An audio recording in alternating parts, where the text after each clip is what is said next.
અંકલેશ્વરમાં કોંગ્રેસ દ્વારા મોંઘવારી, બેરોજગારી સહિતના પ્રશ્ને વિરોધ પ્રદર્શન આયોજન કરવામાં આવ્યું, જેમાં ભાજપ સરકાર પર આકરા પ્રહારો કરાયા હતા. કોંગ્રેસ દ્વારા અંકલેશ્વરના 3 રસ્તા સર્કલ ખાતે વધતી મોંઘવારી, બેરોજગારી અને જીવન જરૂરી ચીજવસ્તુઓના સતત વધી રહેલા ભાવો સામે કોંગ્રેસ દ્વારા વિરોધ પ્રદર્શન યોજાયું હતું. કાર્યક્રમ દરમિયાન કોંગ્રેસના આગેવાનોએ હાલની ભાજપ સરકાર પર આકરા પ્રહારો કરતા જણાવ્યું હતું કે petrol, diesel, LPG gas, CNG તેમજ ઘરેલુ અને વ્યાપારી ગેસ સિલિન્ડરોના ભાવોમાં થયેલા સતત વધારાના કારણે સામાન્ય જનતા પર આર્થિક બોજો વધી રહ્યો છે.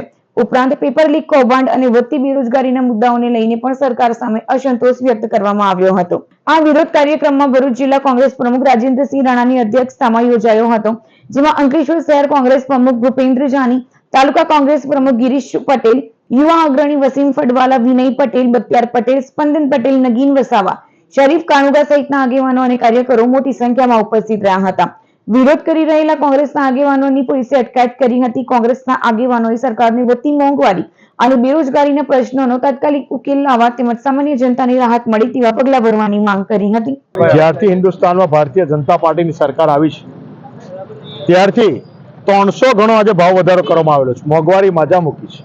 અબકી બાર મોદી સરકાર અચ્છે દિન કહા ગયે એ વાત કરવા વાળા આજે ચૂપ થઈ ગયા છે. આજે સામાન્ય માણસથી જનજીવન જીવી શકાય એવી પરિસ્થિતિ નથી.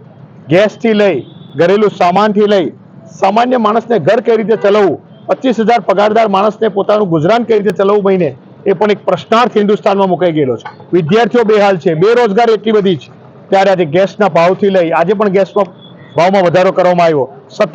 સતત કાયમ કઈ મોંઘવારી વધતી રહેલી છે. આજે 300 ગણો મોંઘવારી થઈ રહી છે. ખેડૂતો બેહાલ છે, ખાતર મળતું નથી, બિયારણમાં ભેળસેળ છે. ત્યારે આ ભ્રષ્ટાચારી સરકારની સામે આ આંદોલન કરી રહ્યા છે. આજે 300 ગણો ભાવ વધારો થયો છે, એની સામે ખેડૂતોનો એક શેરડી હોય, કપાસ હોય, તુવેર હોય કે કેળ હોય, તમામ પાકનો ભાવ અંદર ગઈ રહેલો છે. 10,000 હોય તો એનો 7,000 પર લાવી દીધો છે, 7,000 હોય એનો 3500 પર લાવી દીધો છે. તો કઈ રીતે ખેડૂતો પર જીવી શકે? ખેડૂતો પર આજે દમન ગુજારમાં આવી રહેલું છે.